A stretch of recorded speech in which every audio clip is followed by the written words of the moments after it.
Greetings and good evening, Jokoistas. Welcome to this week's Joko Conversation. I'm Brother Youssef, member of the Joko, a poet, published poet, scholar of cultural studies, teacher, professor at Santa Monica College of Composition, Creative Writing, and Literature. And a longtime member of the Joko Collective.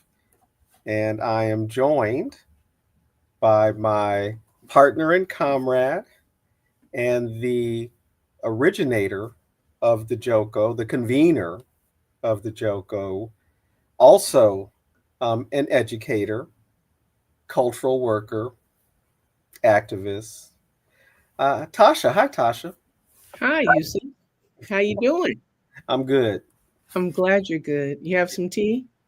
I got What's your my tea? brew, actually, my green brew, Okay, the mushroom powder, the matcha, and the wheatgrass. the elixir.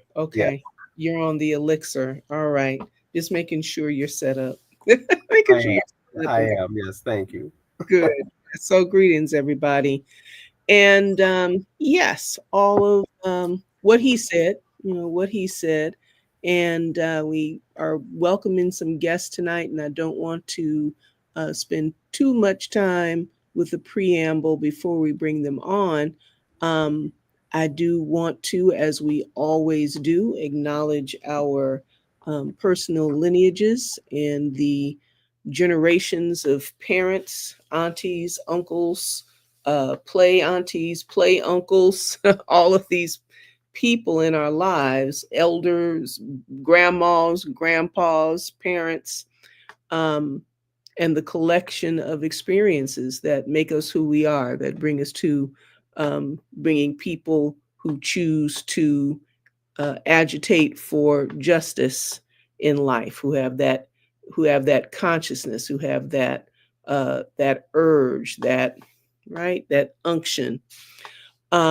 We always salute and forefront the ancestral lineage of the African family, those uh, members of the African family go globally, whose names we know, whose names we don't know, who have used their creativity and their ingenuity and their courage and their boldness to push back against this 600-year onslaught of white supremacy, uh, capitalist exploitation, all manner of oppression and division, not climate, I meant to say yes, climate, but just depletion of the natural world, um, and so many elements of the lifestyle bringing about its ruin.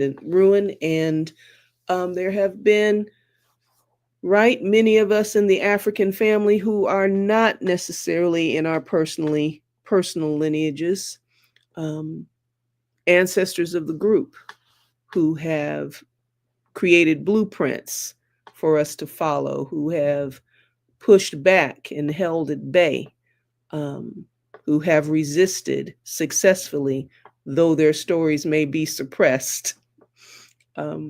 We acknowledge and bring those people to the forefront. We acknowledge the original people, the First Nations people of the land where we do our liberation work in this colonial Los Angeles. Uh, we're talking about the Tongvar. They're talking about the Tongva people. And we know that their ancestors who tirelessly uh, pressed for their sovereignty, pressed for their cultural preservation, um, and have descendants who are committed to that same task. It is by their hospitality that we are able to exist, live, move, have our being, and do liberation work. Never forget that lineage because we do not identify with the domination structure of the colonialist, right, of the colonist. And with all that being said, we're going to take some time tonight, coming out of our usual philosophical, broad brush, big idea. Uh, Tasha, before you begin that introduction, uh, let me add something. okay. Because you've mentioned this before, and um, and so I thought, let me do my homework so I can respond this time, or at least share Yes. Yes. about the indigenous people, and the other people Yes. neighboring, right, the Tongva. Yes. So one thing I learned recently is that Tongva, indigenous name, right, and but also a newer name, and that some of the indigenous people who are the Tongva also Mm-hmm. go by the name the Kiz or the Keys, Kizh in the Roman letters, right, Mm-hmm. Mm-hmm. and it might be Kitch even might be the so so the Tongva Kitch, right. Mm-hmm. Um, and then this, what we think of the San Fernando Valley, right? Mm-hmm. People, the Tataviam, if I'm spelling it right, right, or if I'm pronouncing it right, right, the Tataviam people who were given. Oh no, I misspelled it. Oh, okay, I don't have to share that. Mm-hmm. Mm-hmm. Um, who were given the colonial name um, Fernanderos or something like that for the San Mm-hmm. Fernando mission, Mission. Mm-hmm. right? Um, Mm-hmm. so those, folks of the North LA County, right? San Fernando Valley, North LA County, inland Ventura County, right? We know about the Chumash, right? And then there are folks out, the indigenous folks of like the San Bernardino area, right? And who are mostly still known by the name the Spanish gave them, right? The Serranos, right? For Mm-hmm. mountain dwellers. Yes. But their language is called Maringa Twitch, if I'm pronouncing it correctly, right? And so, I mean, typically, right, people in a language are synonymous, right? So I suppose you could call the people, right? They're at least the speakers of the Maringa Twitch, right? Mm-hmm. I'm probably butchering that because I don't speak the local indigenous language, but I still want to at least attempt to Yes. honor, right? And then the up the Tehachapis, the Antelope Valley, right? The Kita Nimuk people, right? Local. Um, and then down, as we're getting into Orange, San Diego County, all the way through the border to, northern Baja, that in fact that's the name of the state, right? Baja California Norte, the Kumeyaay people. Anyway, some of the other local indigenous peoples that interacted with the Tongva Quiche, again, along with the Chumash up the coast, right? Malibu and north just through Santa Barbara, maybe even as far as San Luis Obispo parts. But anyway, just wanted to, I did some homework because you've asked several times and I was unprepared. So since I was prepared this time, like a little kid who wants to, share his homework. So Here it is. Thank you. And So that's all. Yeah, that's all. Right. And right, to honor the region. And I'm properly. sure I left folks out. And we'll Yes. continue to do better and better and be more specific Yeah. and more rich so that right, so that is not an empty allocation, but that we're Right. taking on as much vision and information as we can. Yes. We'll get better and better, and I have a feeling uh, those ancestral spirits forgive us for being imperfect. Yes. So right on. And so that being said, tonight we, as I was saying, we usually are in these very broad discussions, very right kind of broad, philosophical and historical, and all these kinds of discussions. Tonight we're bringing it local. We're looking at a local phenomenon that is replicated all over the place as we elect city officials to, you're right, enact policy Yeah. that we, right, think is going to make our day to day life better, right? Day to day life of working people and meagerly working people. Um, Trying to participate in the electoral process for better material outcomes and Mhm. your And it really is everywhere. 'Cause, this is an international issue, right? I mean, it really happens everywhere, right? All these cities around the world. absolutely, absolutely. So we're looking at um, we're going to be engaging a conversation about a particular a phenomenon particular to LA that absolutely we recognize is just representative of um, this politic, right? The politic of hmm. Well, it's called misleadership, and I believe the term is believe the term that we use is black misleadership, right? So Hmm. how we elect these officials, and we're also kind of broadening that conversation and looking at that general kind of sellout uh, uh, move that elected officials do, right? Hmm. Except for a precious few. So this evening, we're going to take a little look back at a project called Destination Crenshaw. Um, and we are going to welcome uh, to our platform two sisters who will be introducing themselves who have worked in the community for decades to in the interests of representing the interests of the Black constituents, the Black residents, the Black homeless, the Black survivors in uh, the Crenshaw and Hyde Park areas of Los Angeles. Um, and we're going to, kind of take a look back at the promises of the Destination Crenshaw Project, whether they ever projected to actually meet the needs of residents, and whether to see how their promises have been kept and not, right? And to have a general kind of conversation about what it is we should be demanding from officials and how we can demand it. And so, with that, good brother Yusuf is going to bring on our guests. Greetings. Hi, Sister Assata Umoja. Okay, can you see me? Do I have to enter?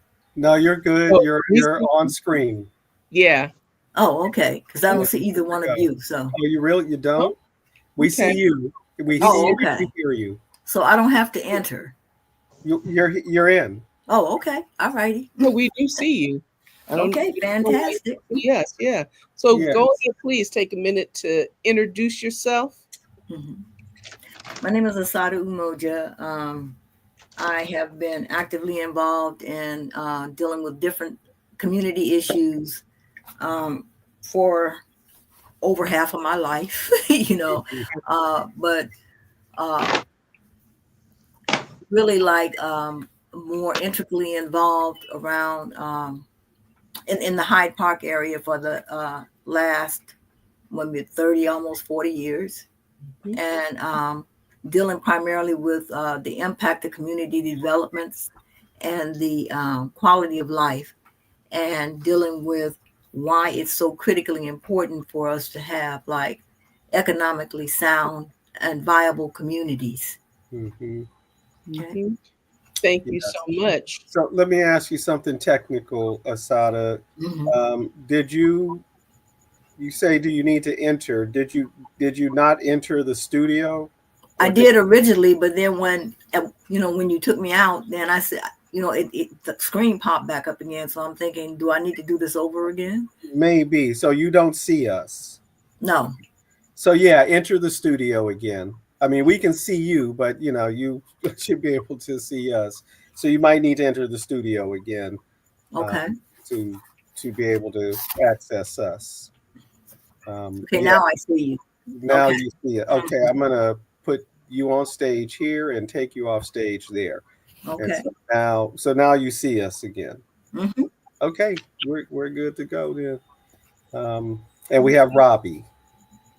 Yes, Sister Robbie, please introduce yourself and Hello, everyone. I'm happy to be in this group setting tonight. I have been a homeowner in the Hyde Park community for about 30 years. I came specifically to live in the middle of a Black community. And that's what my dedication as a community activist is. It's to preserve Black space in the city of Los Angeles, which Black Mexicans founded.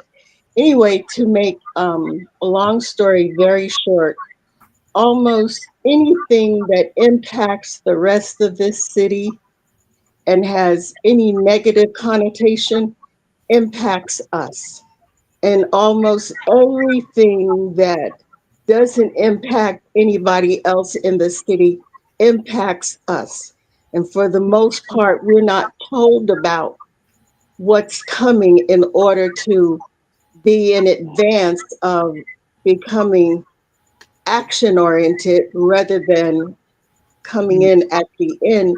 Is exactly why I'm in this meeting, because the way my activism began was to prevent a railroad car from running down the middle of mm, the Crenshaw Boulevard, Hmm.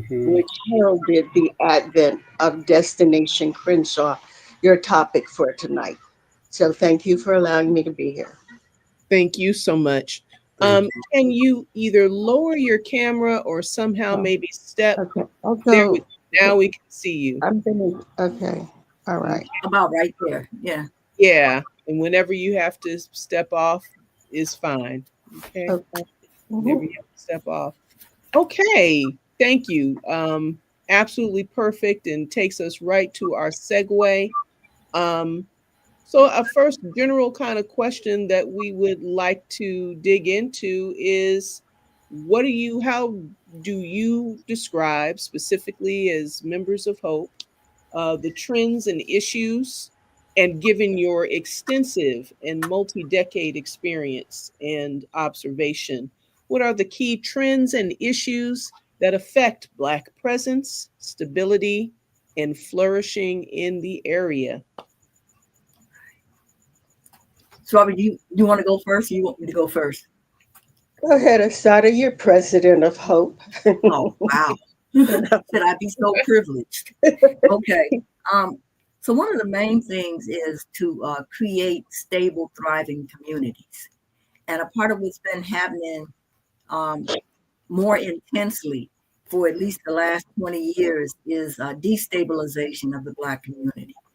And that's coming like with gentrification, and it's coming with um, that in terms of housing as well in terms of businesses. And so when you have like developments that come into the community that don't actually support the needs of the community, you know, that also helps to um, lessen the amount of stability that you have. So part of what I'm talking about, just to give an example, we mentioned it a minute ago, is that we have this above ground rail that the community fought so vehemently not to have. Okay, and it's only running above ground in Hyde Park, which is interesting. From 48th Street to 60th Street. And now that they have that train running, it is not servicing nowhere near, the overwhelming majority of the people in the community. We call it the ghost train. So we're very clear that it's not for us. But what it did do was cause a lot of destruction. A lot of businesses had to close down because of that construction. People suffered through that construction. People who were disabled had to go through rocks and stuff. They didn't give very much consideration at all to how people would get through this construction. It was dirty, it was nasty, it was filthy, and all of this stuff. But now we have the train that is not serving our needs at all. Not So when Destination Crenshaw talks about, and matter of fact, that's a project of Councilman Marquise Harris Dawson. It's his brain, and when he talks about how the community was also involved and wanted this, I would just blatantly say that that's a lie.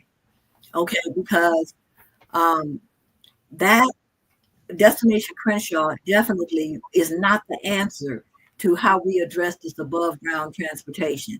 The fact that he's talking about tourists coming through and seeing what Black folks have done, we're going to see all this artwork and stuff, and we don't have our businesses. The businesses are being very poorly supported. You know what I mean? In terms of creating new businesses, and businesses are the foundation. Economic development and growth is the foundation of any community. You don't have that, eventually that community is going to not be there. Mm-hmm. So we are really looking at the impact of that development, the Destination Crenshaw development, the housing development along our commercial corridor. Crenshaw Boulevard is a commercial corridor, but what do we have? A bunch of housing being built and minimal mixed use first floor commercial that has limited space. And so now we're looking at, now that a lot of this stuff is built, who's going to have those spaces? Even though a lot of them are very limited, they have like low ceilings. And so a lot of businesses can't really function in there. Maybe a coffee house, and they think, we want, I guess, 1 million coffee houses. Mm-hmm. But so anyhow, now the thing is how does our community get access to those business spaces? Because the prices are ridiculous. Talking about gender, they're off the chain. If a business left Crenshaw and wants to come back to Crenshaw, it is going to be overwhelming in terms of cost. I mean, so we're looking at all of that and looking at what does it take. Let me step back for a minute and I'll let somebody else. I don't want to just talk till I take up all the time. Is that Robbie mentioned when she was talking very briefly about how our ancestors were the original founders of the city of Los Angeles. 26 of the 44 founders of the city of Los Angeles were of Black ancestors. You know what I mean? So we're the ones that helped to make the city, or build the city. And that we do have absolutely a right to be here. But from every point in terms of jobs, the way you see we don't have jobs because, and just to be quite blatant, a lot of these jobs are going to Latino people, you know what I mean, and folks that even don't even speak English. A lot of them are not citizens. You understand what I'm saying? In addition to the fact that, how they weed people out based on if they have a record or something like that, and the reasons that they give, particularly on a lot of these construction projects, is supposedly the reason the men can't keep the jobs is because, what do they say? They have, what do you call it when you have to take this test, whatever, that they have that. And then the other thing is that supposedly we don't want to work. So, when we look at the scenario and look at the kind of support that we need as opposed to the kind of support that we're getting, we're in an uphill battle in order to maintain our presence here. Many people being offered deals, to buy their homes. I mean, this is like an invasion. Corporate developers are buying up whole neighborhoods, and replacing single family homes with apartment buildings. So if you're looking to buy a home, it looks like you may, forever live in an apartment. That's just some of the things. But so we're really in a fight, to maintain our existence. Current in the county of Los Angeles, I think we're about 8% of the population, and in the city of Los Angeles, I think we're somewhere between 15, about I say approximately 15% of the population. And so those numbers have drastically changed over the years. But in the Hyde Park community, and surrounding community, you have the largest concentration of Black people. And so we're trying to maintain that area. We're trying to maintain the businesses.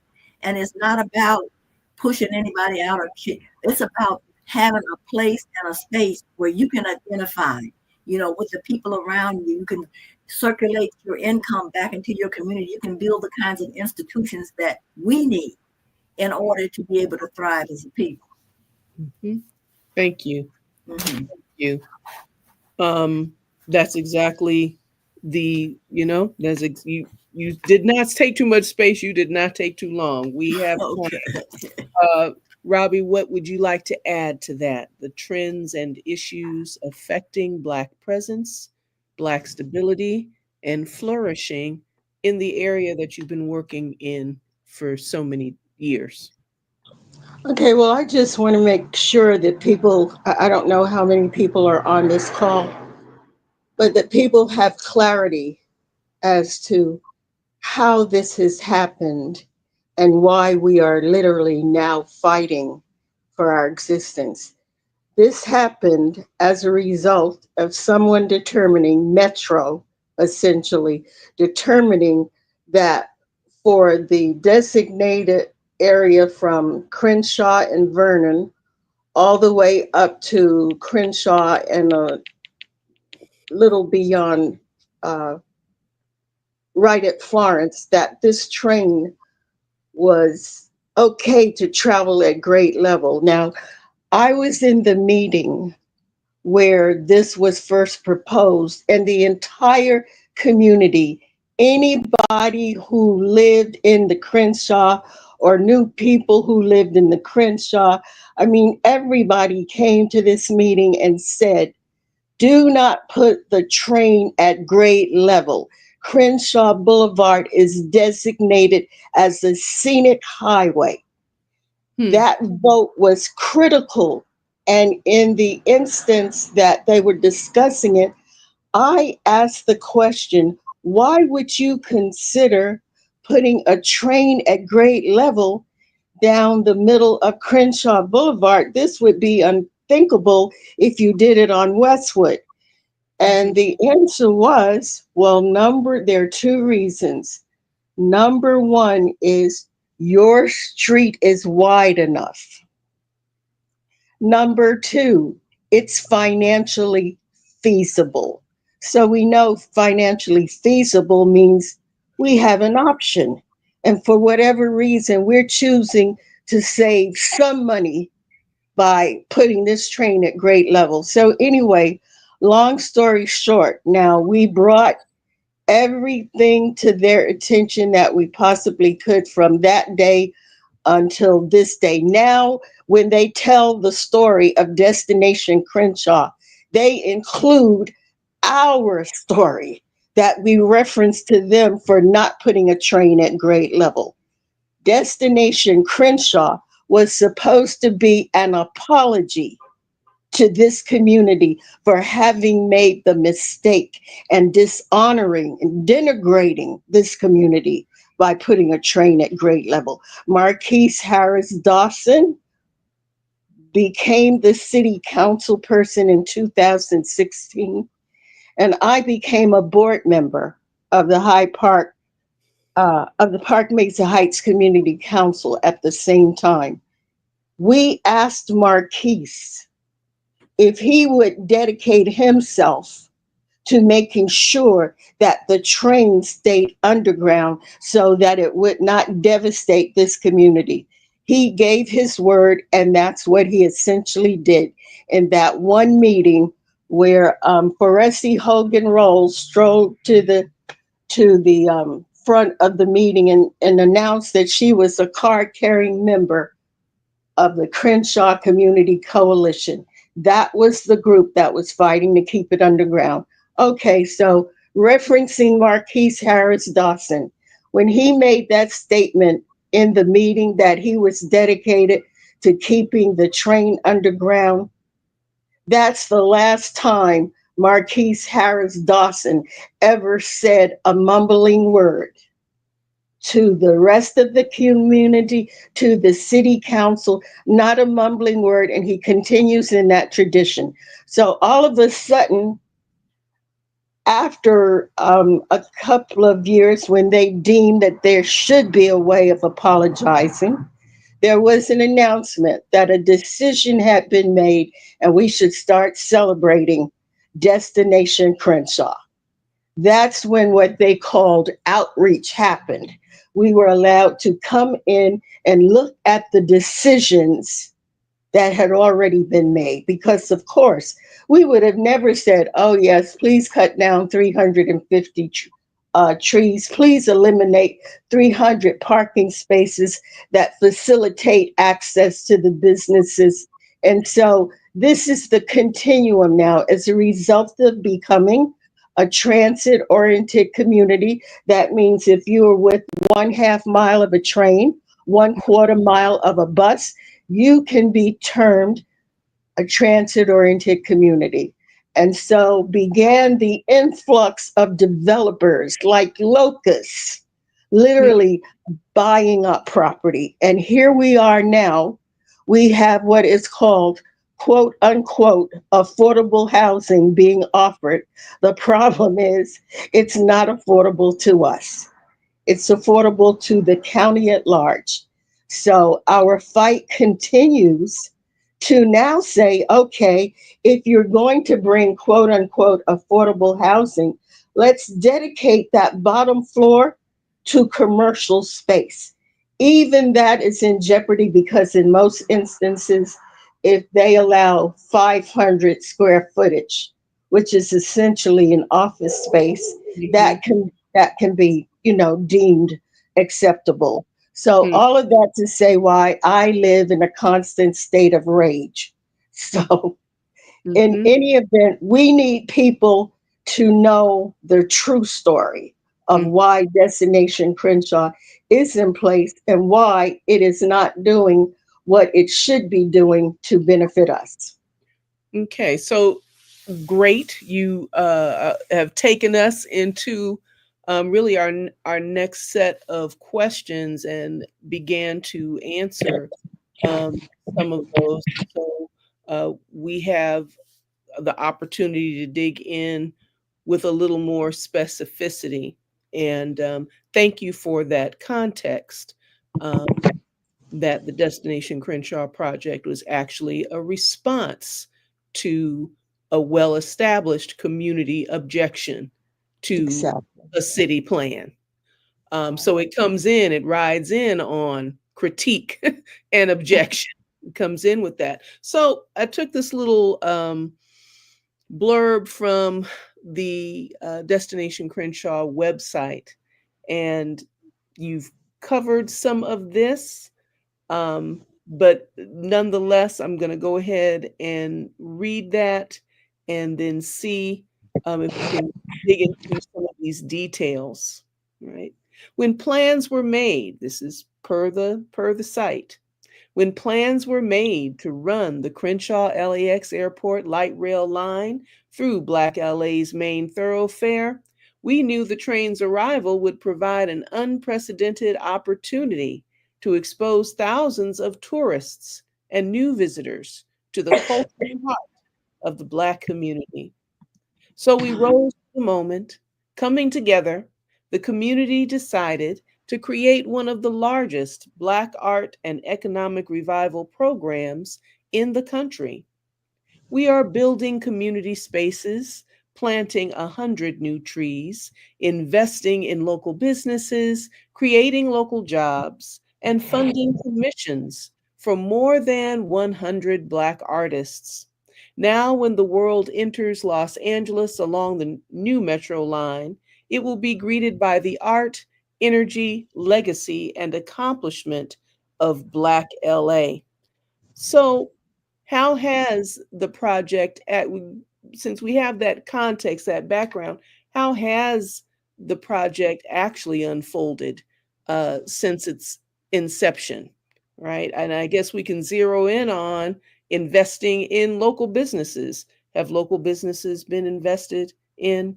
Have local jobs been created? Let's go there. We can't hear you, Assata. You're muted. You're muted, Assata. Yes. Okay, thank you. The primary impetus is coming from the community to put pressure on Councilman Marquise Harris Dawson and Destination Crenshaw, because every time they've ever come to the meeting, when they initially, all they talk about is the art project. And it has been at our insistence and advocacy that we have said, you know, this is not what this project promised. We're not trying to have a big art project, which, by the way, you don't even have an endowment for. You know, when this project is over, it will be like probably a big desert, like in so many other places that they have this. Currently, at this point, Destination Crenshaw has started a project. They say they've run out of money. It is a mess. They have these little orange mesh fences up along where the sidewalk is being graded for some kind of grade they're putting in the sidewalk, which we don't need that. We need that money to be invested in the businesses. You know what I mean? We're not trying to get ready for a world show. We're trying to be here so that we can, continue to live and thrive as a community. Inside these little mesh fences that are between the street and the parkway, between the street and the business of the sidewalk, is trash and dirt and rocks from construction and very poorly kept. So they just got a cleanup last weekend, and that was based on the assistance of us continually raising with them. You have left this mess, all up and down Crenshaw Boulevard with these little torn down, broken down mesh fences. You know what I mean? And if you're supposed to be bringing beauty, what we see is a big, ugly mess. And Hold on a second. Mm-hmm. What is happening with that echo? I don't know. I'm trying to figure that out. Am I still on the other one? Because maybe you're on two devices. I'm not, but my phone is on. Let me turn it off. Yeah, that might be what it is. Okay. Is it changed? Yeah. A little bit? Yeah, looks like that fixed it. Yeah. Cleared up. Okay, so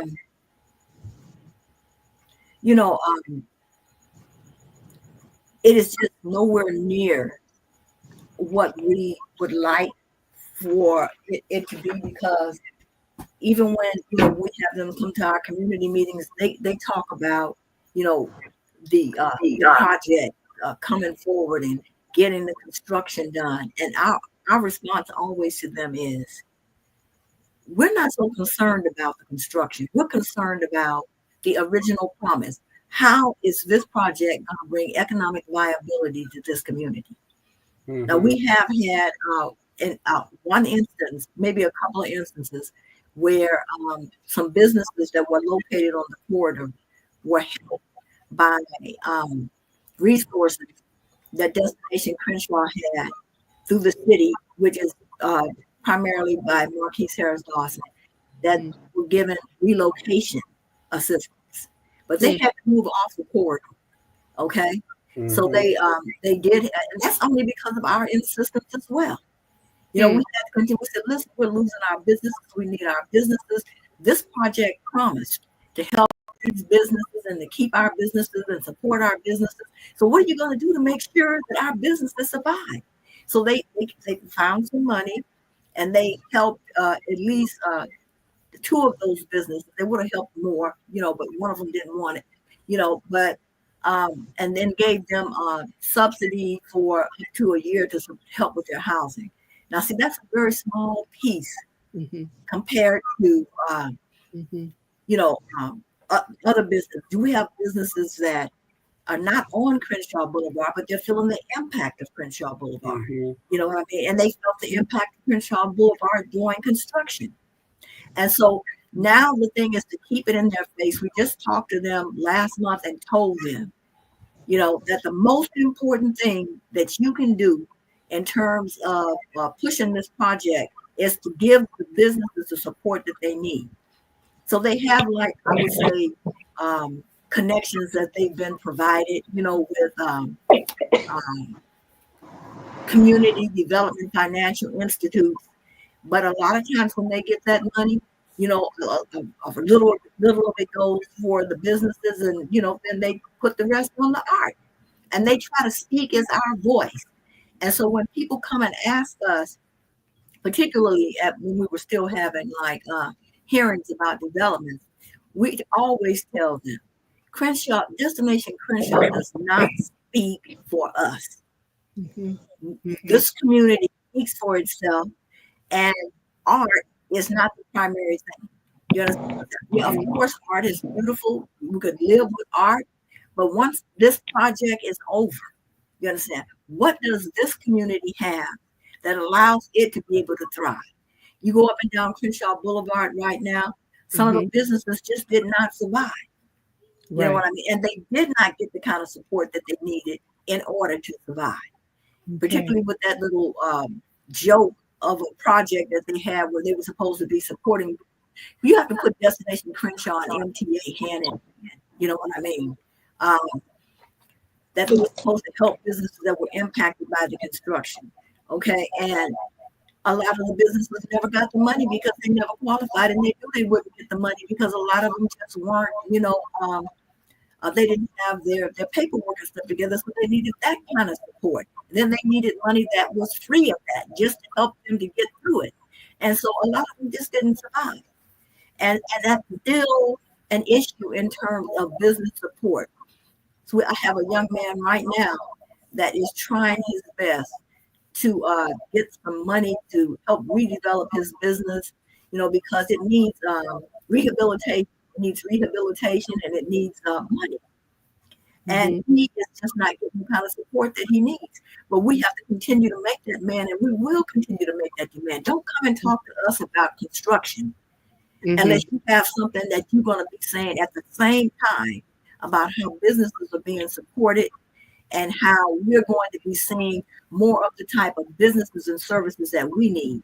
That's the reason why when I spoke earlier about these mixed-use products and the little measly room that they have for commercial, that we want businesses in our community to have those spaces. And we want you to find out, just like you've traveled the 7 seas up and down and all around the world to get money for all this art, we want you to find money for our businesses to be able to get there so that we can have, businesses that support us, people that look like us, people that have the type of goods we want, the type of services we want, so that our community has reinvestment.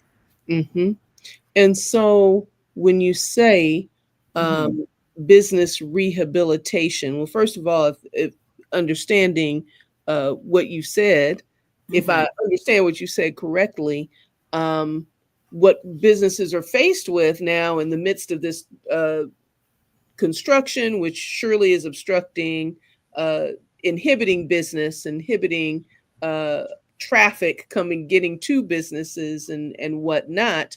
So there's been an offer of some kind of support and subsidizing, but the bureaucracy that a person has to go through to get to it creates another level of obstacle, another obstacle. And so when you talk about rehabilitation, right? You said the young man needed this rehabilitation. What do you mean by rehabilitation? What can that? So a lot of the businesses along Crenshaw and also off Slauson, because Slauson is very impacted by this art project. As a matter of fact, two of the sites for Destination Crenshaw and Slauson, one block east or west on each side.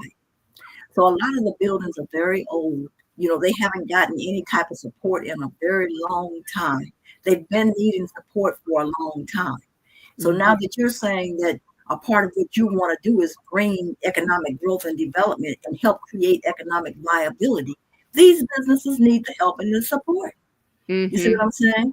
And so if what we want to do is build it up so that the world sees us and so that the world sees what we can do, blah, blah, blah, blah, blah. No, this business needs to be able to shine. It needs new windows. It needs stability. It needs whatever it is that it needs. It needs to be new sidewalks out in the front, or whatever it is that it needs. You know, but we're not hearing more of that kind of conversation. I do just want to just make this one little point. That and the other thing that is disturbing is that we found out probably a few weeks ago that a business was going to be coming to Slauson Avenue, not too far off Crenshaw, and that the money for that business was reallocated over to Vermont and 106th Street. And we're like, oh, excuse me, what did I just see? You reallocated money for business in this community that we've been just screaming at the top of our lungs that we need more business, that we need more support. And somehow or another, you come in and take money and from this community and move it over to 106 in Vermont. So this is what I'm talking about. You know, so infrastructure, a lot of times, that's the same way of saying rehabilitation. Infrastructure needs to be reinforced, you know, and create something beautiful. You know, we want to see beautiful things. We want to see, you know, buildings that you walk into and it makes you smile. You know what I mean? Kind of thing like that. But we're not having that kind of program yet. And so I'm sorry. I have a question about that money that was sent to Vermont and 106th. Was that a county fund? Because isn't Vermont and 106 is a part of unincorporated, I thought. No, right? no, it's not. That's actually City of Los Angeles Council District 8. But it was and the way we found out about it is going through the council files. So when you get early notifications, you check and see what's in there because they're not telling us anything. And it actually was Crenshaw Coffee House. Crenshaw Coffee House was supposed to relocate right there at probably somewhere between about, it looks like between about 6th Avenue and 8th Avenue. And the money, you know, but anyhow, that's just one example of the type of neglect, you know, that's happening and the type of things that are going on. If you say that you really want to help businesses, in terms of these promises that were made with this particular project, because clearly there have been other promises made. No, we have to stay. We'll have to stay on them. In terms of that little blurb that you read about, you know, working with the businesses, I think if it were not for our voice, you know what I mean, that it would probably be much worse. And so we have to speak to the need that our community has. Other than that, we're going to have a eulogy, you know, after Destination Crenshaw is gone, you know, then everything dies. No endowment, you know, and I'm already telling you about the mess that's already there because they said they ran out of funding and they're trying to get more. You can just imagine. Well, so they have no money. They've started the project, But they have no money to complete the project. That's what they're saying. They're saying that they're raising money to try to, try and finish the project. So But, in the meantime, I just got to say one more thing. And they're talking about how they're employing all these artists and stuff. And one of the concerns is that, probably over half the artists that they're employing don't live in the city of Los Angeles. I mean, so if you're talking about supporting the local economy, that's not happening. Not at the level that you're saying that it is. And we don't need all these statues and stuff up and down the street. You know what I mean? We need some businesses. We need places where we can go and, maybe we want to buy a newspaper. Maybe we want to just kick back and have dinner on the sidewalk like some of these other folks do, some restaurants. Where's our family restaurant? We have one restaurant on Crenshaw Boulevard, and that is Doolin. And that's everybody doesn't want to eat Doolins. I mean, we need variety and choice just like everybody else, The shoe shop that was at 54th and Crenshaw Boulevard was one of the businesses that was relocated. The picture frame shop was relocated. And I'm just concerned that the businesses that are there now, we have a couple of copy places and stuff like that, but there are other things, that people need, like being able to go somewhere and maybe just listen to. I'm talking about in this area. Absolutely. So need I ask, one of the other promises or projections, I should say, and assertions that are stated on the website. So it is a representation. What about this creating local jobs? Robbie, you want to speak to that? It's such a joke. Robbie?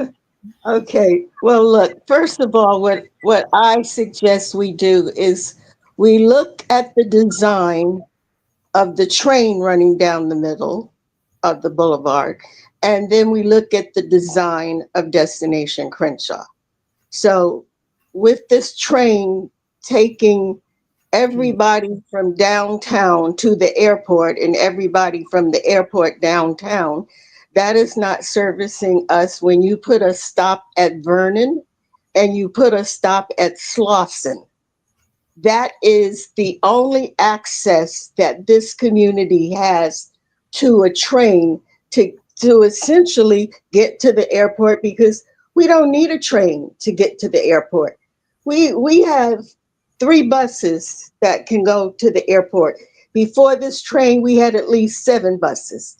So the issue once again is, okay, now that you have made that mistake and you've designed a train to come through us rather than to us and service us, then we look at, well, then how will Destination Crenshaw in and of itself allow anyone on the train to have access to the businesses? Because as you're passing by the businesses, it's essentially a blur. Nobody wants to get to say, oh yeah, on our way back to the airport, what we're going to do is we're going to get off and go to that business. So a fantastic idea arose that they would develop what was called parklets. And we thought, really, what an innovation. And so when we got to look at the actual design, what we found was that they were creating parking platforms in the community. So instead of the people who were on that train having to get off and come back, literally you can come to this community and park so that you have better. So once again, let me ask you your real understanding of the term parklet. What did that sound like? We thought it was like a little community, a little community park, right? Pocket parks. So we thought, but do we need pocket parks? Like, we're getting a pocket park at 11th Avenue in Slauson. Now that's about 1 block east of Crenshaw on Slauson. Now, who would want to go to a park at Slauson and 7th. Well, what did we find out? Well, no, actually, it's to provide parking space. So once again, not to make it more available, not in utilizing what previously was commercial space. And we found out that Destination Crenshaw, even after we told them, what we want more than anything is to have all of this square footage that literally housed businesses, we want it brought back. Well, we found that Destination Crenshaw went to Metro, and in fact, Metro turned the property over to them to create parking. So let me just make a point of clarity. MTA had to turn the property over to a city entity, so it went to Councilman Marquise Harris Dawson, and he turned it over to Destination Crenshaw. one and the same. Okay. Mm-hmm. But in any event, like this is what we look at. If you really wanted to bring about more jobs, more economic opportunities, you would be saying, okay, who on Hope wants to sit on our board of directors so we can have authentic communication as we are thinking what we should or could do. Why don't we have representation from the community that's being impacted? No, we don't have that. We have you visiting the meetings and then saying what you are doing and what you plan to do, and painting a picture that is so deceptional. So in the instance that you take commercial space for parking, once again, no, that will not in any way bring economic empowerment. Are you sending out bursts of, okay, we have this type of employment opportunity coming up here. Are there any names you want to advance, or please share this information? No, we don't have any of that. And it's a continuum. It's nothing new. And when you see that a project sits down for lack of money, but more than anything, from the first meeting, where is the endowment? Where's the endowment that will continue the management of Destination Crenshaw occupying Crenshaw Boulevard? Well, so the way I look at it, it's an opportunity. It's a photo op for the founder, Marquise Harris Dawson, that will happen when the Olympics come. This is his parting gesture, which, if people don't really understand, that it has done nothing but impede economic empowerment, rather than you get into lockstep with the community and say, hey, look, these parcels of property are coming up. Maybe there's a business that is located in an out of way space. Let's bring that business to Slauson. Let's bring that business to Crenshaw. None of that is happening. So in the instance that you hear economic empowerment, that's a phrase. That's a phrase intended to allow them to generate more money. But if they did not manage the monies they were getting, then that speaks volumes for itself right there. Because right now we have a park, Sankofa Park, and ostensibly, once again, is it benefiting this community where the devastation is happening? Not at all. And that stop wouldn't be there if not for community activists. I just wanted to, Tasha, you mentioned what about jobs, construction jobs. You know, from the beginning of the project up until now, you do not see any Black folks working out there. They say that they're working underground. We see a minimum number. There was a young man working out there on the street pavers, one little Black guy. Yes. All these, most of them are Latino. I guess they're being paid, different wages or whatever. But I went up to him and I said, you working on this project? He said, yeah. I said, wow. I said, we haven't seen, any of you. He said, you know what, lady? He says about 10 people have passed by here and asked me that question. Right. Because the entire construction of the rail line, as well as Destination Crenshaw, is not, we don't see anybody, it's not bringing any kind of income or jobs to this community. And when you ask them about it, they try to give you generalizations about what is it? This percent of the workers are Black. What does that break down into in numbers? How many are actually Black? Mm-hmm. So actually, Black folks are not really benefiting from it. And Black workers hasn't been any support to it, and they're right at the feet. I think the problem is our lying eyes. Our lying eyes. Mm-hmm. Right. Right. Not found it capable of Here's the main discovering thing. a Black president. We have to continue to raise this issue, because the things that have happened have primarily happened because they know that we've been watching and that we've been on their behinds. You know what I mean? So a lot of this stuff, even though they don't want us on the board, they don't want us on the advisory council, because our voice is constantly there. They're doing things that they don't give us credit for. You know what I mean? Right. Because they're having to respond, to the concerns that we're addressing, because they're legitimate, and that's what we have to continue to do. Is continue just to wear this issue down until you address it. What would Miss Seeley say? What Miss Seeley say on the color purple? Till you do right by me, everything you do go wrong. Yes. So how does so I do have another question, and but can I jump in, Tasha? Please let me finish. I'll write it down. Okay.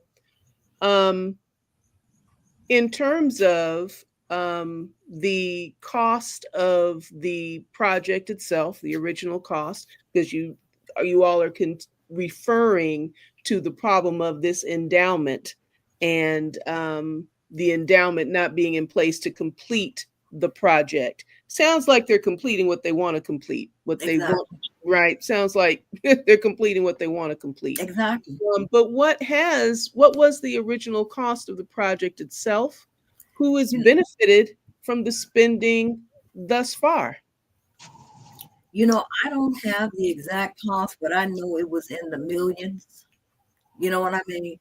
And who has been benefiting from it, from what I can see, are the administrators of the project.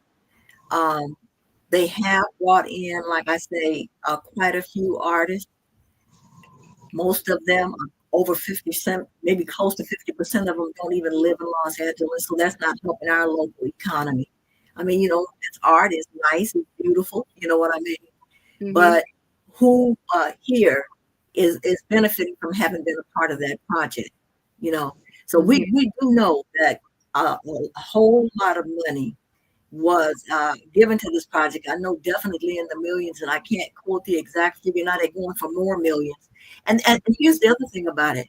They really need this community to support them, because they're using our name to ask for the money. You see what I'm saying? They're saying the community wants this. No, the community doesn't want this. Got you. Let me ask this. How does that get amplified? Because it seems you all are saying that what has worked has been these few voices pressuring in these very specific areas and remaining on the grindstone. How does that get amplified? What do you see? More voices. In other words, how do we get more voices and turn up the volume? If that's we have to continue. You have to continue to raise the issue at every point. I mean, everywhere I go, say like if I go to, I went to, what do they call it? The Crenshaw Chamber of Commerce. Mm-hmm. Everybody I talk about Destination Crenshaw, Mm-hmm. and how lousy it is.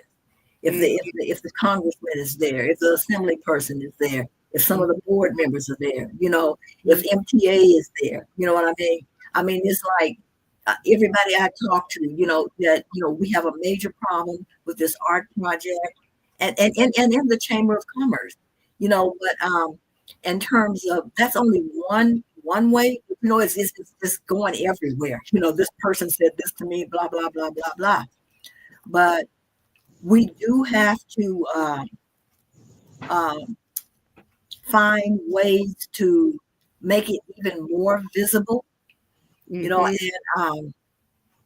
a lot Okay, of may that is I really just, kind of like what happened, initially in the beginning when we had like the community meetings and stuff around it, and Mm-hmm. also our meeting, not theirs, the meeting we call, and you know,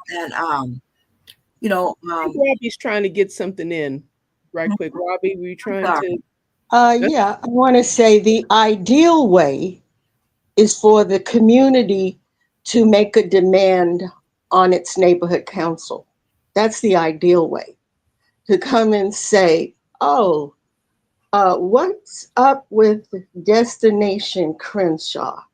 What is happening? How are we being benefited?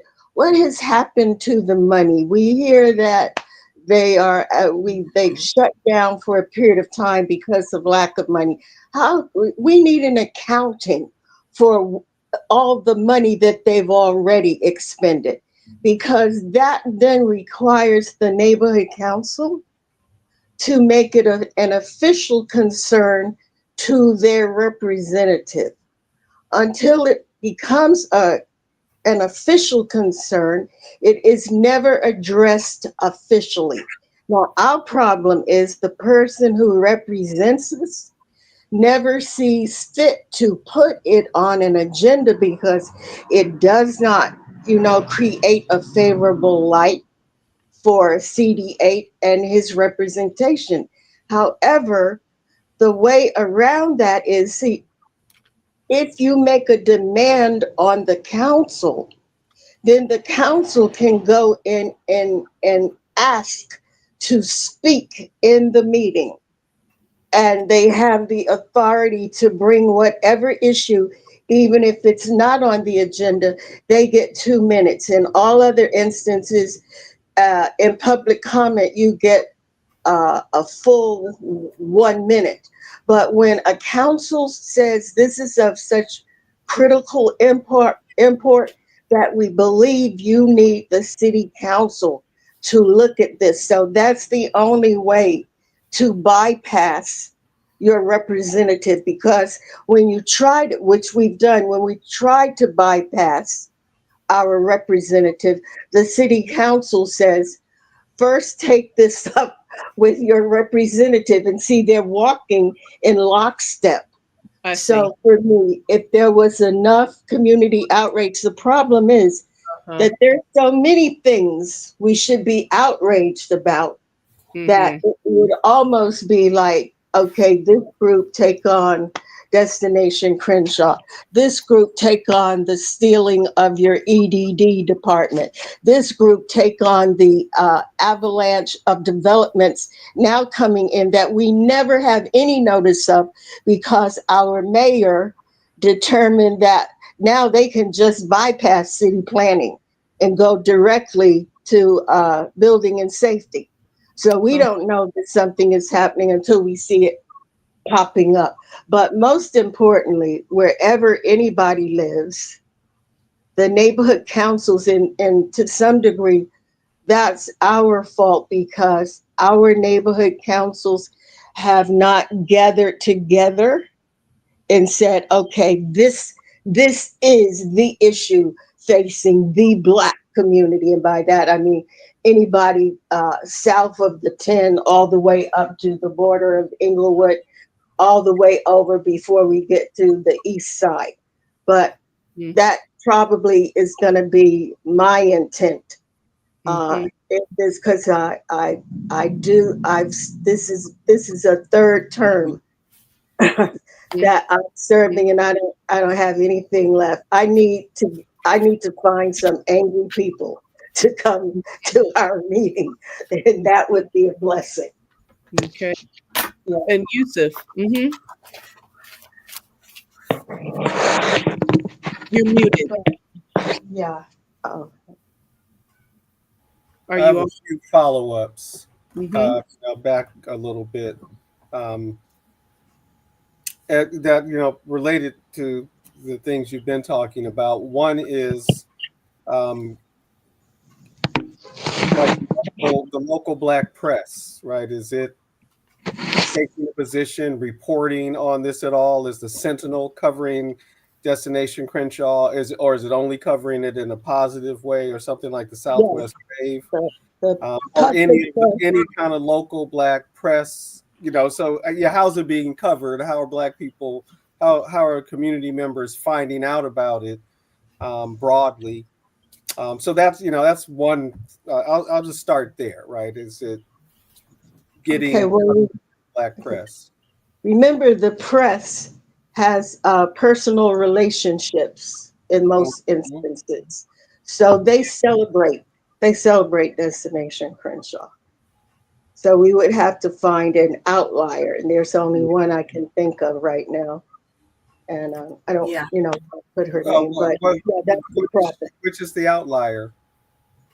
I don't want to say the name in this meeting, but there's only one outlier, and who, Local black press. yes, yes, but everybody else, they don't really, I don't know if they intentionally disregard or they are just intentionally ignorant of anything other than what appears to be, a good thing. Like if you think it's good to have art displayed upon the sidewalks of Crenshaw Boulevard, you think that's the last thing. They say it's a monument to the existing Black community. We say it's going to be a memorial, Mm-hmm. because if you have no endowment, you have no plan of maintaining this or managing it. None Yeah, whatsoever. it's called Destination Crenshaw, but the businesses are the destinations. I mean, it's not. So related. This is so closely connected to Marquise Harris Dawson. It's his It's his project. baby. But Assata, you said something earlier about how somebody gave it to him and then he gave it to Destination Crenshaw.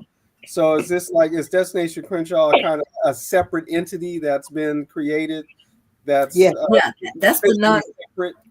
that's the nonprofit that he created. That nonprofit was created out of his office. He was doing it from his office, but then he was running into problem because there was a conflict of interest. So he set up a Okay. little puppet nonprofit organization. The lady down at the museum in Black down there at Macy's Museum, Mhm. was the director. And when we started protesting and stuff down there, she got scared she was going to lose her job. She said she couldn't do it no more. So Mhm. she stepped down, and then they worked on developing a real nonprofit, by the way, which Marquise Harris Dawson still controls. You Mhm. understand what I'm saying? Okay. So it's just his baby from beginning to end. It is a real conflict of Mhm. interest, you Mhm. know. And is he about to be term limited out of the council district This soon? is his last term. This is his last term. Yeah. Okay. And he's trying to. Mhm. He's But trying anyway, what? He he wants is to go to trying to. Sacramento. I'm sorry, Robbie. Go ahead. I'm saying his next stop is going to be Sacramento. I don't think Okay, he's. so he's going to run for the legislature. Yes. And because Mayor Bass is going to try to go one more round before she probably head to Washington again or something maybe.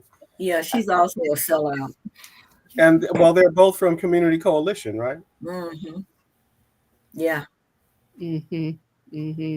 But that's the reason why. See, one of the problems is a lot of times when we're dealing with these politicians, these Black Mm-hmm. politicians in particular, people don't want to deal them and the Democratic Party. A lot of our people don't want to deal with the issue that they need to be addressed and dealt with. I mean, if they're not supporting you, who they're supposed to be representing, why are you so concerned about supporting them? You know, and so allowing them a lot of times just to get away with murder. You know what I mean? Which takes us into one of our questions. What do we need from leaders? And you can speak beside the general responsiveness. We need them to respond to us in specific ways. Where can we? Where are the spaces where we can hold elected officials at the city level accountable for responsiveness, right? And you know, so that we can feel like we can put our hands on the levers that apply pressures. Yes, we've talked about showing up at city council meetings and pressuring but what other kinds of structures are there, or can we create to get these leaders to be accountable to the communities that actually elect them? You know, we've been talking about this for a while. We have the power. You know, all we have to do is vote. You know, and I don't mean necessarily just go to the ballot box, but to be conscientious about who you're voting for. You're going to vote for him just because. No, just look at his track record. So, you know what I mean? So there really has to be an all-out campaign. We have to be committed to it. We have to be willing to do it. You know, one of the things, there was actually a recall for Marquise Harris Lawson. You know, the thing that saved him was COVID. COVID happened and people had to go inside. Okay. And so after COVID was over, you know, we didn't get back to it. But I think he had his term was ending. He was starting a new term. But, you know, just to try to keep people as quiet as possible and slip back in there again. You know, but we're going to have to do the work. You know, I mean, we've seen it happen again and again and again where it's not all about money. You know what I mean? It's about commitment. It's about being willing to get the word out there, you know, to hit the streets, you know. So it's voter education. Yeah, voter education campaigns. So we can win. We don't have really no illusion about whether we can win or not.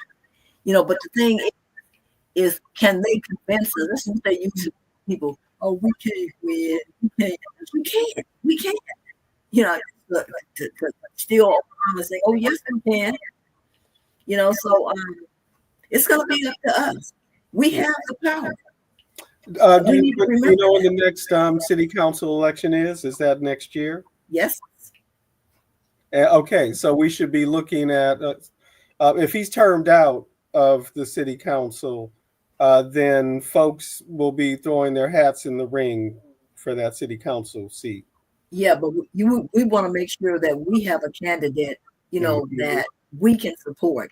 Because a lot of times, you know, folks, and then when there's this little game that's played where you dilute the amount of you put more candidates in there to dilute the amount of votes to get your candidate in and all of that. So there's a lot of work to be done in terms of us being more mature, or being more mature voters. A lot of times we get caught up with stuff like, well, I don't like them because their shoes are pink. You know what I mean?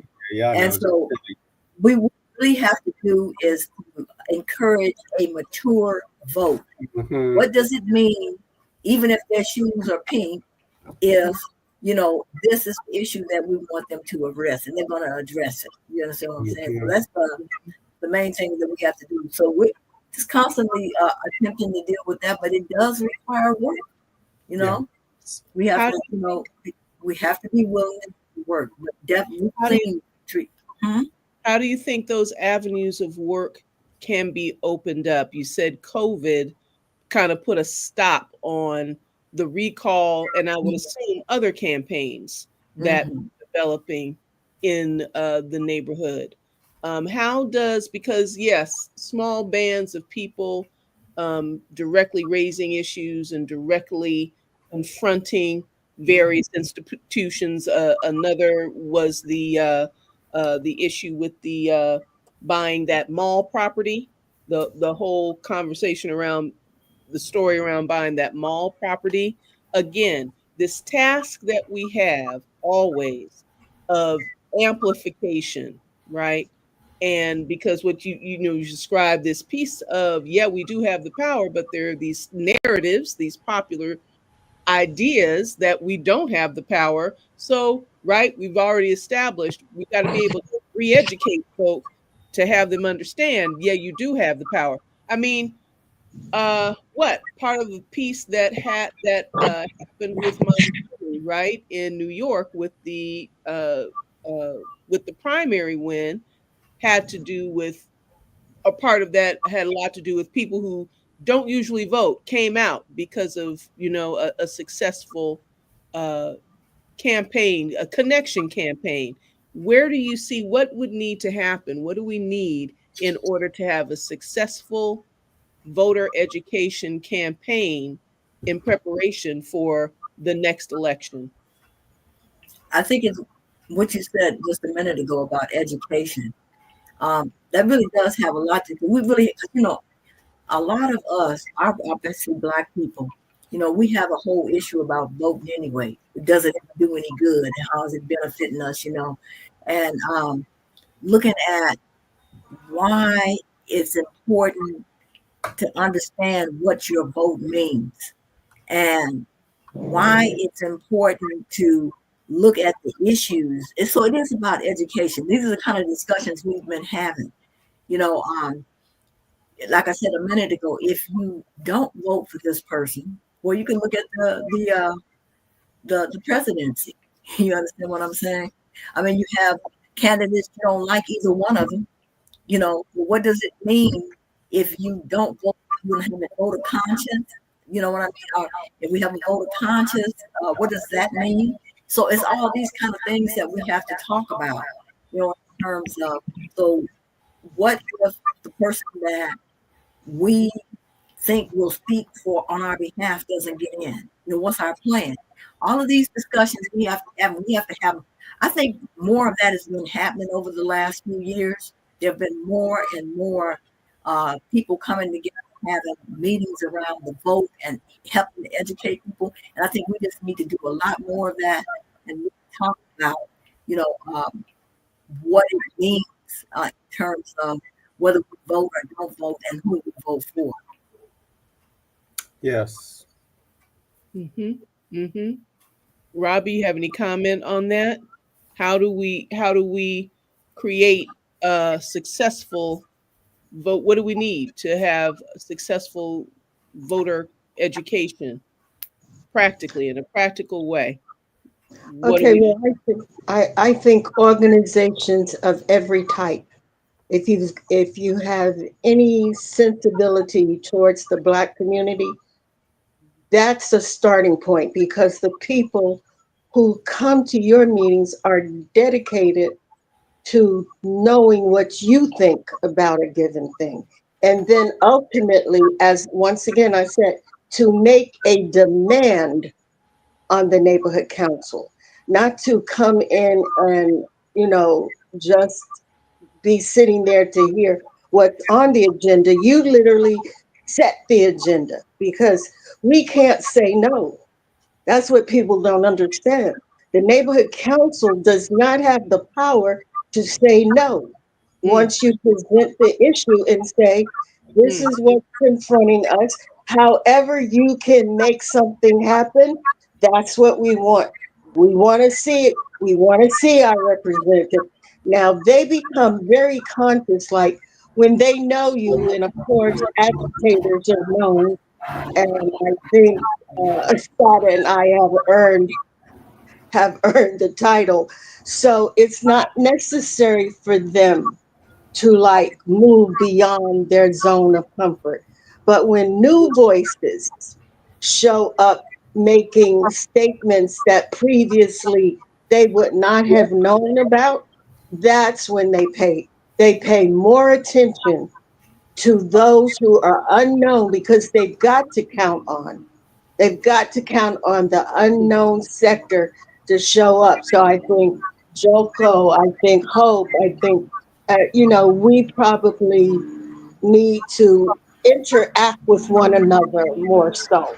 Like the neighborhood council, I don't know what neighborhood council you're connected with, but see, you can go to any neighborhood council Mhm. and present your concern. The neighborhood council needs to know that such an entity as Joko exists. That do you know we have more nonprofits than any other sector in the city of Los Angeles?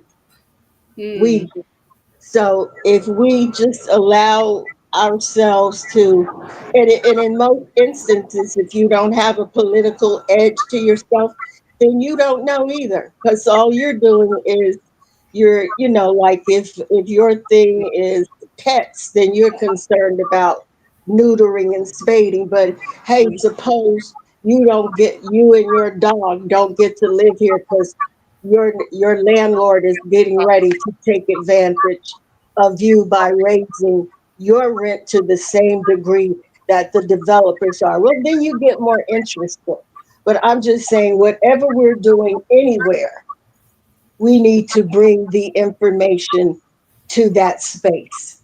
And we've not done that effectively. But yeah, there people to some degree they belittle the neighborhood council, and they should, because they're looking and they're saying, well, what are you doing? Okay, well, you were involved in this event, but literally, what are you changing? And my statement is, what are you requiring us to change? Mhm. That's my statement. I mm-hmm. can't How do do it by people find myself, out? but I have no alternative if you demand it of me. How do people find out when and where their neighborhood council meetings are Oh, happening? you can go online under the Department of Neighborhood Empowerment. You can find out based on your zip code where your neighborhood council is, when it meets, all Hmm. of the above. And And that would be for the city of Los Angeles.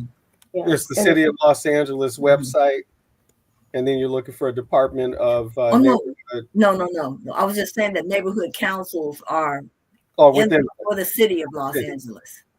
right. Okay, Department of Neighborhood Empowerment. Yes, well done. They oversee the neighborhood councils. Hmm. That's the city of for the City of Los Angeles. So, Yes, and yes. then you can find out, and you say you can go to any neighborhood council, so it doesn't just Yes, have to yes, be your yes. local. Right. You can go to any neighborhood council that you choose to. All meetings are open. All meetings are open. Yeah, just Okay. show up. Okay. How often do they happen? Well, my neighborhood council has a general meeting once a month on the second Saturday, and then the Tuesday following that Saturday is a board meeting. Okay. And so both of those are open, and see, the thing is that what most people don't understand, even if it's something that is not of interest to the neighborhood council, if you come in, we look for people other than board members to head up committees, because Mm-hmm. that's what allows stakeholders to come in Mm-hmm. rather than wait for another election. Hey, whatever your interest is, whatever your concern is, you come in and present it. And if they don't have it, like we are getting ready to reestablish cannabis committee because of what is happening now. And I don't know if you know it, but everything that they said was going to happen to benefit the communities that have been impacted, they are now reneging, and they are not allowing voices to be heard, so that they are going to be accountable. So for that reason, we have someone, that's what she's been coming into the meeting talking about. And now there's going to be a committee established under her leadership. So there's power in the neighborhood council. We're just not being required to use it. In Mm-hmm. fact, we are, in most instances, we're being stifled because the neighborhood councils get into lockstep with the city government. So, Mm-hmm. so in effect, what we were designed to do is not happening because we are, instead of advocating for ourselves, we're allowing our representatives to once again tell us what to do and what not to do. Mm-hmm. Does Destination Crenshaw go through more than one neighborhood council area? Essentially, no, because we represent three communities: Hyde Park, View Heights, and Angeles Mesa. And Mm-hmm. so supposedly that's where Destination Crenshaw is happening. Okay. But it also, Robbie, you should say also it represents all of 90043 in the city of Los Angeles. Okay. CD8, CD8. No. But, It represents but not all our of the city council. of Los Angeles and 90043. Anybody in In that 90043. zip code. Mm-hmm. Okay. And that is PD8, right? Okay. Um, Tasha, did you have something? I don't. As No. we're at 8:30. Yes, we're at I 8:30. did have one more quick little thing, Mm-hmm. and really it's kind of a yes or no, and that's about the Crenshaw Baldwin I'm Hills. sorry, did I drop out of the meeting? I didn't realize I had dropped No, out. no. Well, you did for a minute, but you're back now. Okay. Yeah, Yeah, we you're didn't lose good. anything vital. Yeah. Yeah, exactly. Thank But I you. was just wondering if the Crenshaw Baldwin Hills Plaza, that's is that the 10th district or Yes, part of it is the 10th. Not The, anymore. Not anymore. The whole thing is not the 8th district now. so it's the 8th now. The 8th Okay. district. All right. Okay. And is there any? And so there's no plans for development. I mean, still the two major anchor stores are empty. Actually, all three of the major anchors are empty. Is yeah. any word on the economic development of the Baldwin Hills Crenshaw Plaza? Well, I'm pretty sure that the owners are just sitting and waiting for the last nail in the coffin. Mm-hmm. Mm-hmm. They're just allowing whatever business wants to continue to pay to be there, but no, there's nothing other than what they have determined they want to do, and that's And that's kind of like the same thing with Dorset Village, too. Mm-hmm. They're just sitting and waiting for the opportunity, the prime opportunity. Mm-hmm. But we have to continue to ask the questions, though. We Yeah. can't just let it just sit there. We want to know what's going on. Right. I mean, it's the 8th district. That's Harris Dawson, right? So Exactly. Both of those projects are. And see, the issue is that even when it's over, it's still not over. Just like I learned today that Palisades, because of the fact that so many developers were coming in and wanting to utilize the property, because there's the bill now, SB9, that allows you to put 4 properties on where only one existed. So Palisades brought this to the mayor's attention, and as a result of that, the governor is overriding the state's uh, authority and saying no developers will be allowed to come in with any projects other than replacing single family homes. Now, Altadena is benefiting as a result of the Palisades demand. mm-hmm. So it's never over. It's Right. just that, if we're not loud enough, well, who Palisades and Malibu are, who they are, right? So Mm-hmm. they got right on that, Mm-hmm. because SB9 will totally change the character of that community. Yeah. It's okay over here. So yeah, I just think that because our community doesn't know enough, they never get angry enough. It's Mm-hmm. I think the most important thing is I think that we have to hold the vision. The vision that we have for our community has to stay at the forefront of our mind. You see what I'm Yes. saying? we can we see a lot of ugly things. We see a lot of things that we don't want, but it's very important that we hold the vision that we want to see. You know what I mean? So when I'm walking down the street and I see a lot of ugliness, and my vision is, this it needs to be this way. You know what I mean? This is what we want. This is what we have to make happen. And that's across the board with anything that we see. And that's the reason why we want to continue to advocate, and the reason why we want to continue to raise our voices, Yes. and to demand to be heard. You know what I mean? Because we do have a vision. You know what I mean? And visions were created, in our minds to help us create reality.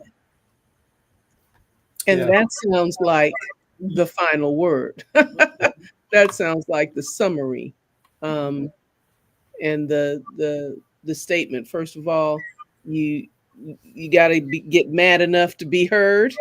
Not enough people who are mad enough because they don't know what's going on, and the vision, holding the vision. Yes, indeed. Yes, indeed.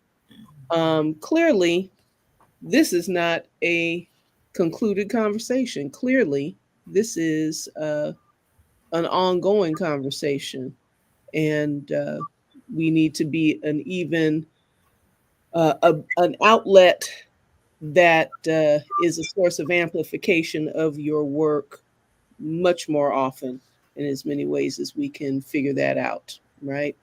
How to be a source of the story of the ongoing work to preserve Black stability and Black presence in Los Angeles. And so we're gonna figure out how we're gonna do that, beside having you on quarterly or something, or once a year, to talk about the work you're doing.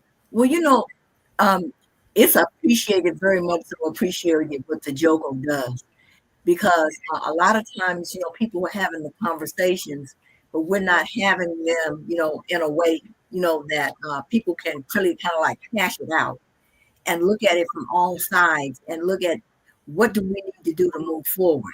I mean, so this is a critical and necessary platform. And I want to thank you, Tasha, and you, Yusef, for continuing to do this, because the conversations need to be had. You know what I mean? And having the conversations, we gain more clarity.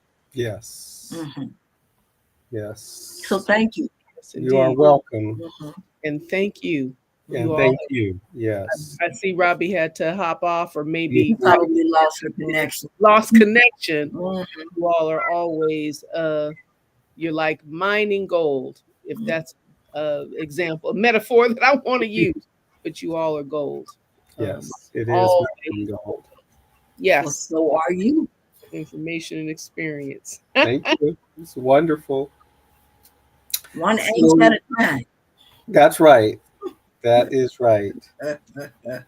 Right on. Thank you, Assata. Thank you for, I just, gonna double up on what Tasha said. Thank you for bringing this, sharing. And we're gonna have to have you back on sooner than later. Okay. And we are still, we're expecting our other friend to join us soon. So maybe when he's able to join us, because I'm sure he's got some thoughts about the. Oh, absolutely. Absolutely. There's a whole lot of things still to be said about it. That's right. And especially with this election coming up, right? Because now I'm wondering who's thinking about stepping in, right? And step forward. We definitely need to be paying attention. There's no doubt. Right. No doubt. All right. Thank you. Thank you. And that was a wonderful update, right? And clarification. Absolutely. And I certainly learned some things, like they're out of money. Right. They don't have. They're out of, I see where they started the platform thing where Chris's Burgers used to be, right?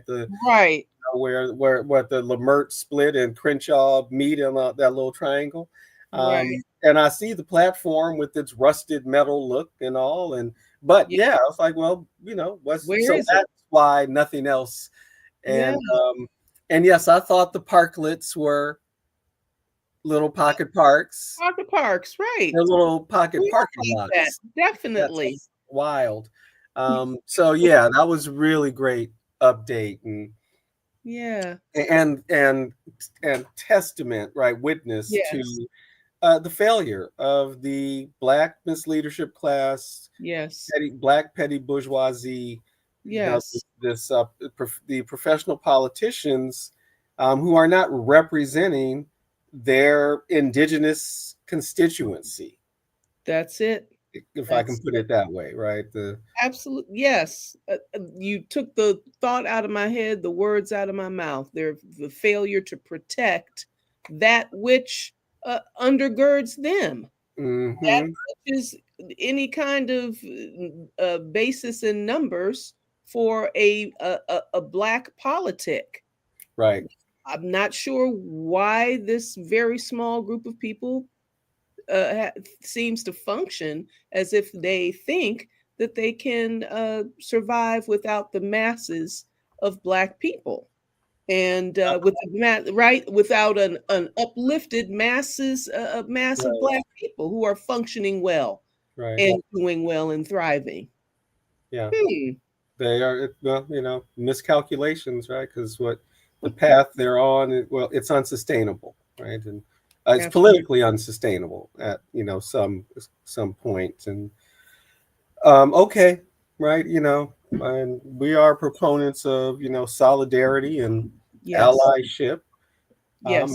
And but it's important, that again, you got to take care of home, right? So Yeah. you got something to bring to the coalition, right? To the front, to the Yes. united front.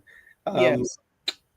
and yeah, so some real, issues that we all think about, that I certainly always think about, the construction going on around the city, and are you seeing black people employed? Employed. And where are you seeing black people employed? And Yeah. can black teenagers get jobs sometimes, right? Uh, Right. and can anybody compete with undocumented labor, because the Right. undocumented labor is so more easily exploited, right? So Quitting. deeply exploited labor, right? And Which takes us back to the overarching issue of where we direct our energies toward dismantling capitalist mhm, exploitation and having that understanding that mhm, that is the source of the competition. That's the right. source of the division. So everything is That's not the what it source of the seems, division. Exactly. not what it seems on the surface. Yeah, Hmm. Hmm. I jumped all in that. Excuse me. Well, Go. okay, when you want to get some food, your brother got to be your enemy, and Yes. that's the plan. Yes. So looking at who's withholding the food from everybody, who's Yes. hoarding the food, of which there is enough. Yes. So who are the real enemies of the people and all people? Yes. So anyway, yeah, that was, we needed that. Yes. And it is local Los Angeles politics, but Los Angeles is also an international city, right? And completely integrated into the global economy, right? Mhm. Along with California, right, being the fifth largest economy in the world, Mhm. and the Southern California region is an important part of that, a critical part of that, right? The most populous part of the state. So Los Angeles politics are local, and they are also international. Mhm. And there has been a call, by the way, speaking of the international, I know we're getting ready to jump off. Uh, Mhm. Under in this current political climate, and in the context of the state of California and the city of Los Angeles being under direct attack from the national government, some folks are calling for Los Angeles to Yes. give up the Olympics, right? Yeah, because to not to not have to collaborate with this hostile national Yes. government Yes. that's doing, seems like, everything it can to, as we talked about with last week with James, undermine the local economy, the economy of the state, the economy of the city and region for their political points and vision, right? You know, the tearing down of Yes. structures, but Yes. not for revolutionary purposes, but for the deepest of counter revolutions, right? Anyway, Absolutely. so that's a thought, right? That's it. With Destination Crenshaw trying to be put in place as this showpiece, right, for the world, which already comes to LA. So, so it's only going to be a question of intensification of numbers over a period of a few weeks. And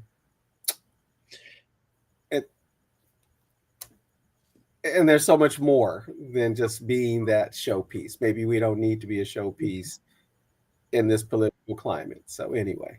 Yes.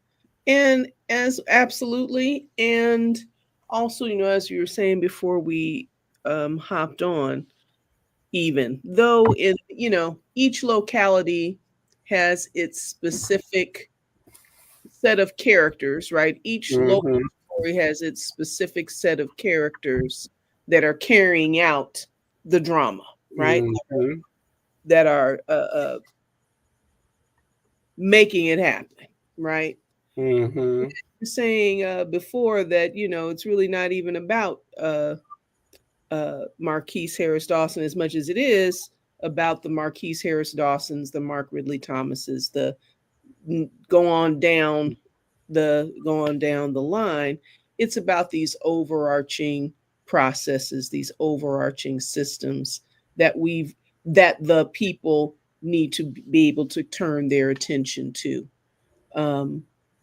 see, okay, well, what does it take to actually ensure that there are some democratic processes and institutions established that can be reliable and accountable and controllable. What do they look like? Right? Reopen fundamental questions about what do we mean by representation, and what are different ways of having it, and how can we flex around and move around a little bit and make some changes as some of these different cities are in other parts of the country where they're experimenting with um, what is it, ranked voting and other kinds, right?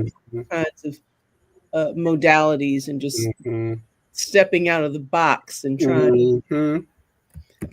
on how to exercise some democracy, even as the folks that have the stage and have the bully pulpit and have the what is that the thing that people speak into, that what I can't think of what it's called, right? When you put it up to your mouth and it goes, oh, the megaphone. The megaphone. The people that Yeah. have the megaphone are literally attempting to seduce the public into anti-democracy, and Right.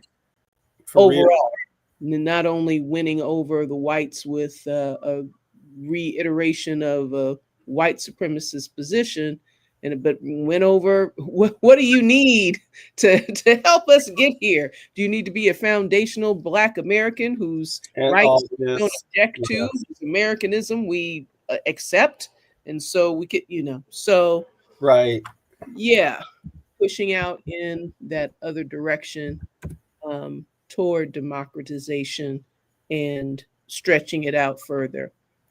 There's a need for that. So yeah, always wonderful talking with Assata and Robbie. Yes, it really is. Mm-hmm. So we're almost at 9. Yes. I guess we can say good night.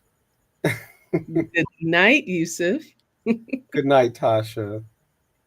And folks in YouTube world out there, please do like this video. Please just subscribe, right? We're trying to grow our subscriptions, get up to 200. Right? And share, right? Please share this information. And especially if you happen to be watching this in the Los Angeles area and South LA, even more particularly in Southwest L.A. and what is still called by many, if it's no longer the official name, South Central Los Angeles. And if you're on Facebook, do the same. Please share this information.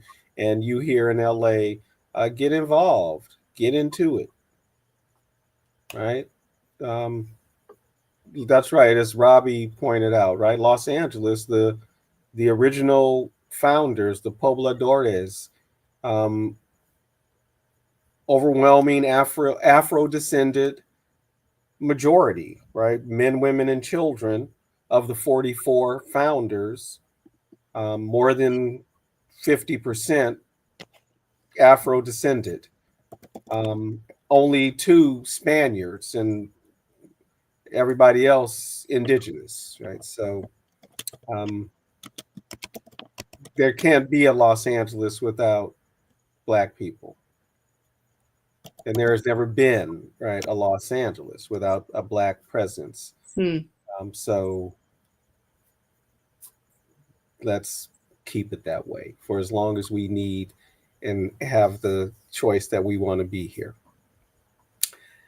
Anyway, I guess we can say good night. I think so. Yeah. Okay. Good night, Tasha. Good night, Yusuf.